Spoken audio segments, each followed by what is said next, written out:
때는 조선시대 학문과 예절의 고장으로 이름난 경상도 안동 땅에 박대감이라 불리는 천석군 양반이 살고 있었습니다. 박대감의 가문은 대대로 학문과 덕망이 높아조정에서도 명성이 자자한 명문가였지요.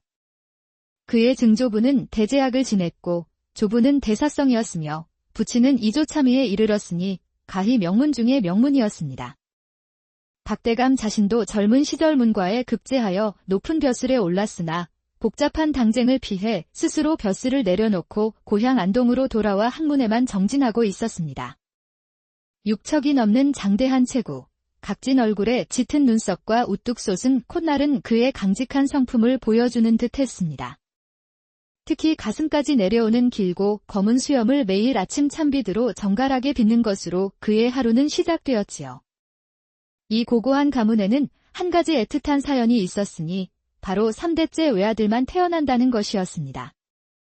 박대감도 그의 아버지도 외아들이었고 그의 아들 현우 또한 귀한 외아들이었답니다. 그렇기에 박대감은 아들 현우를 눈에 넣어도 아프지 않을 만큼 지극정성으로 아꼈습니다. 대감 마님, 차를 올렸사옵니다. 하인이 조심스럽게 차를 올렸지만 박대감은 책에서 눈을 떼지 않은 채 나지막이 말했습니다. 거기에 두고 물러가거라. 주역의 이칠한 참으로 오묘하구나. 평생을 바쳐도 그 깊이를 다 헤아리기 어렵도다. 박대감의 부인인 최씨 부인 또한 진주 명문가 출신의 현숙한 여인이었습니다. 달덩이처럼 희고 둥근 얼굴, 가을 호수처럼 맑고 깊은 눈, 앵두같이 붉고 도톰한 입술을 가진 절세 미인이었지요. 그녀의 자태는 구름 위를 걷는 선녀처럼 우아했고 특히 백옥같이 희고 가는 손으로 붓을 잡으면 그 모습이 한 폭의 그림과도 같았답니다. 부인은 낮 시간 대부분을 연못이 딸린 아름다운 별당에서 시를 짓고 사군자를 치며 보냈습니다. 오늘은 굳건한 절개를 본받아 대나무를 그려야겠구나. 먹을 갈아오너라. 이처럼 고고하고 기품 있는 부부 사이에서 태어난 이가 바로 외아들 현우였습니다. 올해로 19살이 된 현우는 백옥처럼 하얀 얼굴에 조각 같은 이목구비를 지닌 그야말로 흠잡을 데 없는 미청년이었습니다. 아버지를 닮아 키가 훤칠하고 어머니를 닮아 눈빛이 깊고 맑았지요. 어려서부터 총명하기로 소문이 자자하여 3살에 천자문을 떼고 7살에 논어를 외웠습니다. 10살부터는 아버지가 직접 사서삼경을 가르쳤는데 그 깨우침이 남달라 아버지를 몇 번이고 감탄하게 만들었습니다. 현우야, 맹자의 이르기를 인성지서는 유수지하야라 하였으니 그 뜻을 풀어보아라. 아버님. 사람의 성품이 선한 것은 물이 아래로 흐르는 것과 같은 자연스러운 이치라는 뜻이옵니다. 옳거니. 내 아들이지만 참으로 기특하구나. 하지만 현우에게는 한 가지 유별난 점이 있었으니 바로 지나칠 정도의 결벽증이었습니다. 서당에서 다른 학동이 자신의 책에 손이라도 대면 집에 돌아와 마른 행주로 몇 번이고 닦아내야 직성이 풀렸지요. 그의 방은 늘 먼지 한 톨 없이 깨끗했고 서책들은 한 치의 오차도 없이 정돈되어 있었습니다. 도련님, 아침에 제가 깨끗이 청소하였사옵니다만. 알고 있다. 허나 내 손으로 직접 닦아야 마음이 놓이는구나. 물러가거라. 맑은 정신은 깨끗한 환경에서 비롯되는 법, 작은 티끌 하나가 마음을 어지럽힐 수 있느니라. 그는 한여름 삼복더위에도 절대 옷을 헝클어뜨리는 법이 없었고 늘 단정한 자세로 글을 읽었습니다. 이처럼 반듯하게만 자라온 현우에게 그의 인생을 송두리째 흔드는 사건이 일어난 것은 19되던 해의 무더운 여름밤이었습니다. 그날따라 배가 살살 아파 한밤중에 뒷간으로 향하던 현우는 달빛이 환하게 비치는 안마당에서 이상한 그림자를 목격했습니다. 누구지? 이 깊은 밤에. 도둑인가? 검은 그림자가 살금살금 안채가 아닌 어머니가 쓰시는 뒤뜰 별당으로 향하는 것이었습니다. 별당은 어머님의 거처인데 설마 어머님께 해를 끼치려는 자객인가? 현우는 심장이 철렁 내려앉아 뒷간 벽에 걸린 낫을 들고 소리 없이 그 뒤를 쫓았습니다. 그런데 이상하게도 그 그림자는 별당 문 앞에서 망설임 없이 마치 제 집처럼 익숙하게 안으로 쏙 들어갔습니다. 불안한 마음에 현우는 먼저 어머니가 안방에 계신지 확인하기로 했습니다. 어머님, 주무시옵니까? 아무런 대답이 없자 살며시 문을 열어보니 방은 텅 비어 있고 은은한 분 냄새만이 남아있을 뿐이었습니다. 정말 별당에 계신 건가? 그럼 아까 그 사내는 대체 누구란 말인가? 현우는 다시 뒤뜰로가 별당으로 다가갔습니다.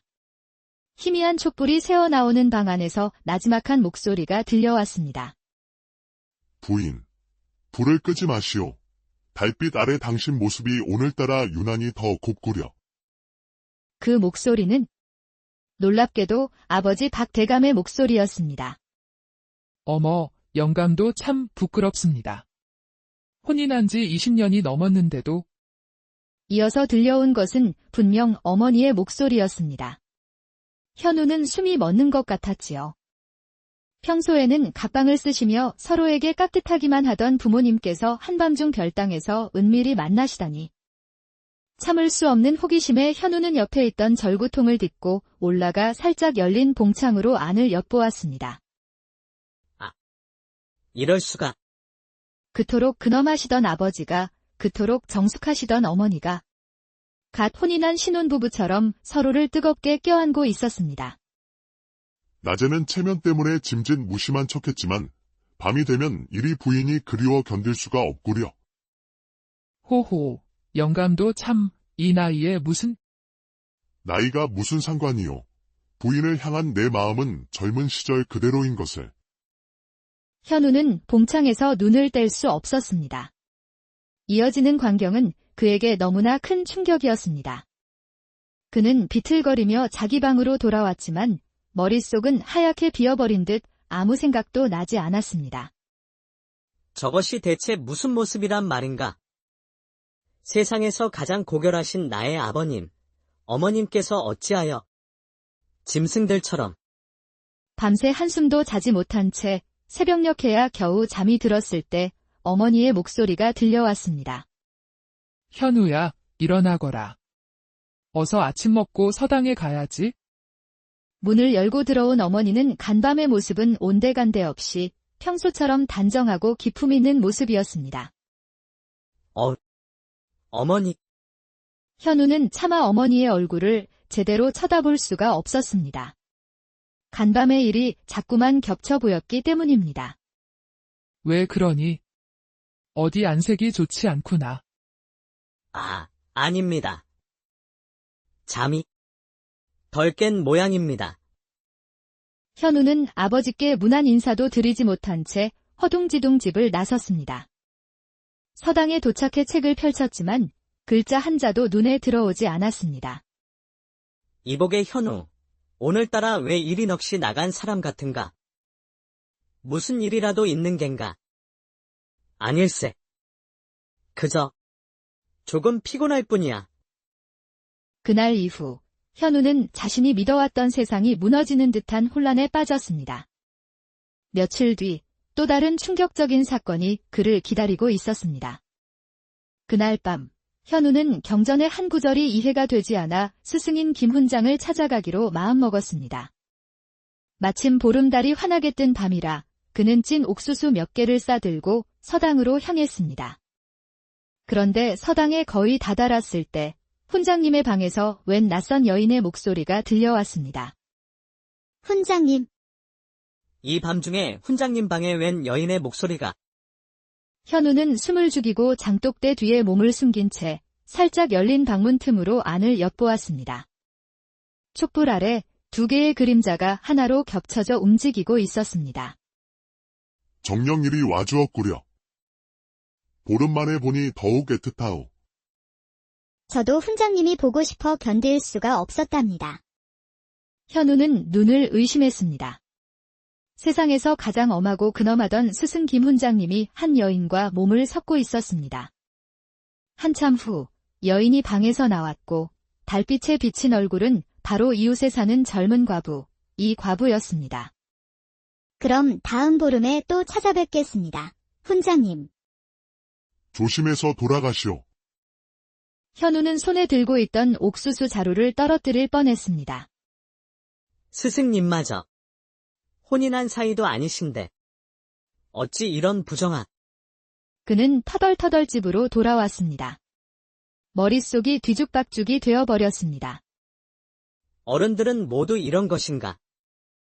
낮에는 점잖은 군자인 척하다가 밤이 되면 모두 짐승처럼 변하는 것인가?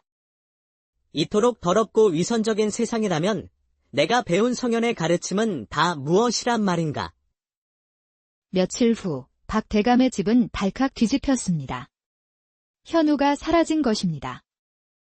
대감마님. 큰일 났사옵니다.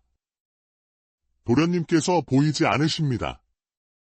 현우의 방책상 위에는 종이 한 장만이 덩그러니 놓여 있었습니다.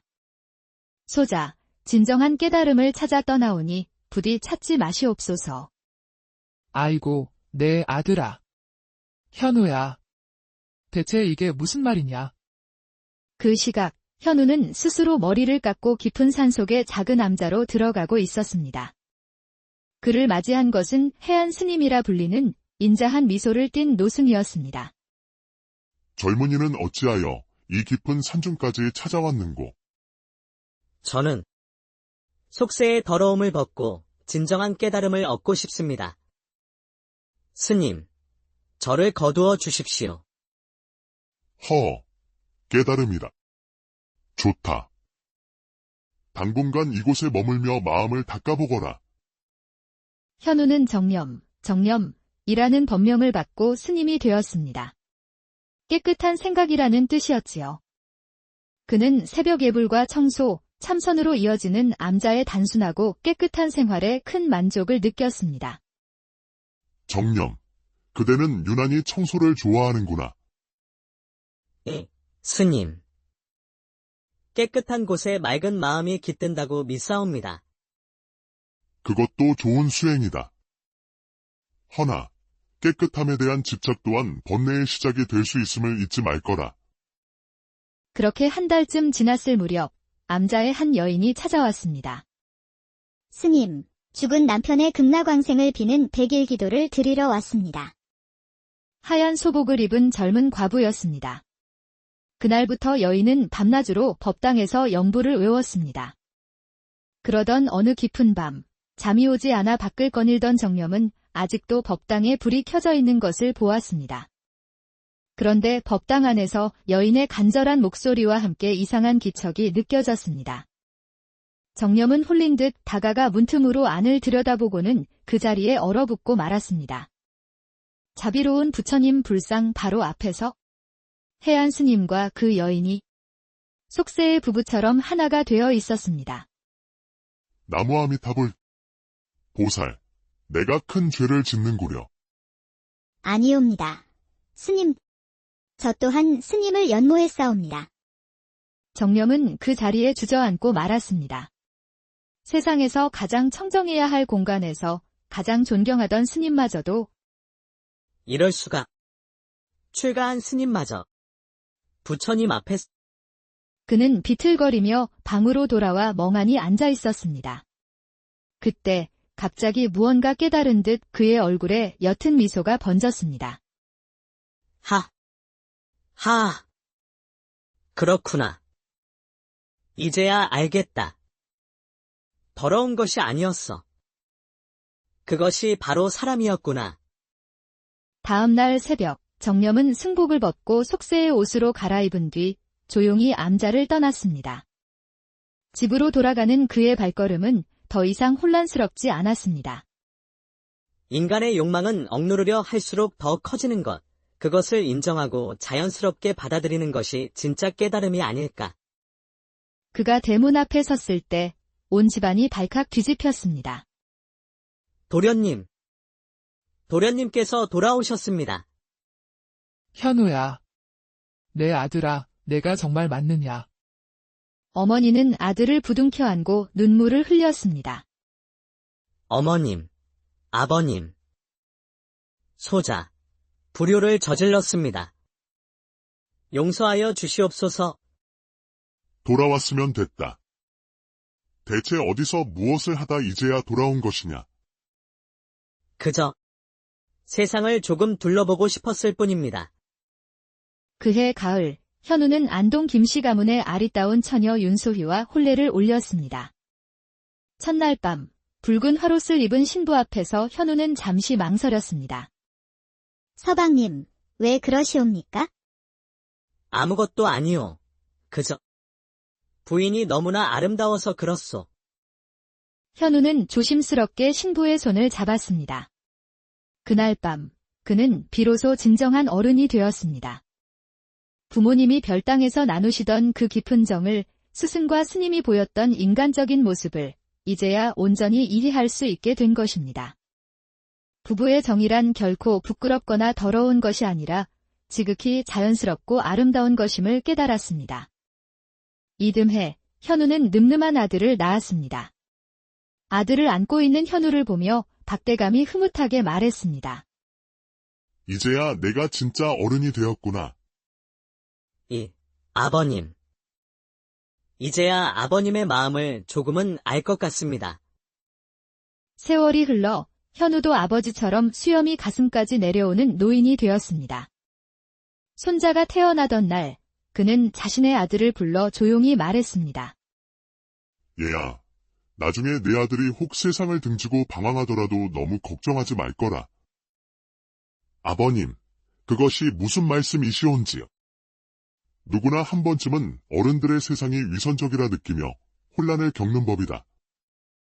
낮과 밤의 다른 모습을 보게 될 때 말이다. 허나 그것을 통해 진정한 어른으로 성장하는 것이니 그저 묵묵히 지켜봐주면 되느니라. 아들은 고개를 갸웃했지만 현우는 그저 인자한 미소만 지을 뿐이었습니다. 그날 밤, 현우는 백발이 성성한 아내의 손을 잡고 속삭였습니다. 부인, 오늘 밤은 우리도 오랜만에 별당으로 가보는 것이 어떻겠소? 호호, 영감도. 이 나이에 아직도 그런 기력이 남아 계셨어요.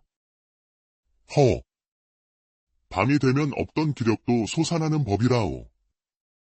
두 노부부는 젊은 시절처럼 다정하게 손을 잡고 달빛이 쏟아지는